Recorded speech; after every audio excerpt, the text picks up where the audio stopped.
Hey, salut à tous, et aujourd'hui on va parler d'un nouveau SCP. Non, non, non, non. Aujourd'hui, on va parler d'un jeu vidéo.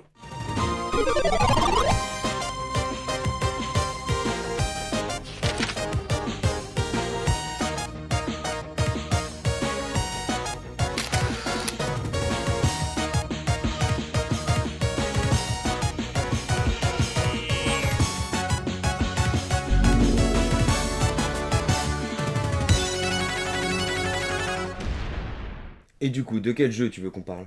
Bah, je sais pas, un jeu de ton enfance? Et bah... Je sais. Castlevania The Adventure sur Game Boy. Sur Game Boy? Ouais. Castlevania The Adventure est un action plateforme qui a été développé et édité par Konami en 1989 sur la Game Boy. Un peu de contexte. Dans The Adventure, 100 ans ont passé depuis la première défaite de Dracula contre Trevor Belmont et ses alliés. Le comte vampire est ressuscité avec son château et Christopher Belmont, descendant de Trevor, a le devoir d'en débarrasser l'humanité. Après une âpre traversée du château, Christopher parvient jusqu'à Dracula et à l'éliminer avant de s'enfuir du château qui tombe en ruine. Mais sans qu'il ne le sache, une chauve-souris géante surgit des ruines. Dracula n'aurait donc pas été vaincu? Ça d'ailleurs, c'est resté un mystère pour pas mal de jours à l'époque. Mais il était si dur que ça? Non, la difficulté était standard pour l'époque, mais le jeu était déjà lent de base, ça couplé à un ralentissement dès qu'il y a plus de 2 ennemis affichés à l'écran, un nombre de vies dérisoire pour faire tout le jeu, et pas de mot de passe, en ont fait un jeu infernal sur son support d'origine. Le jeu est composé de 4 niveaux avec beaucoup d'ennemis et de pièges.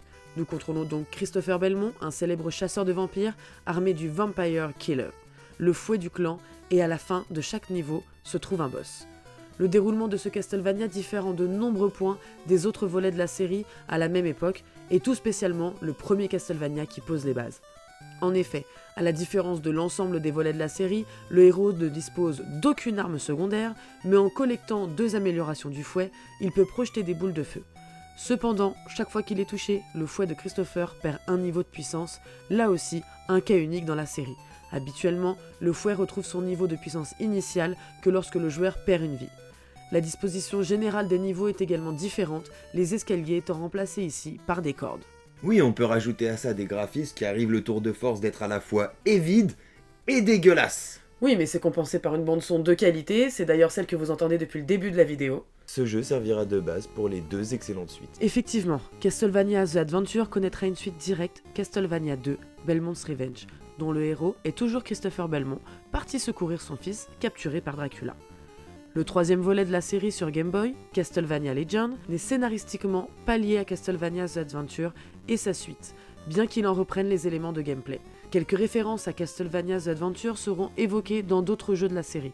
Dans Castlevania Harmony of Dissonance, le héros, Juste Belmont, peut disposer à un moment de son aventure d'un pouvoir nommé Christopher's Soul, littéralement âme de Christopher en anglais, lui permettant de projeter des boules de feu avec le fouet.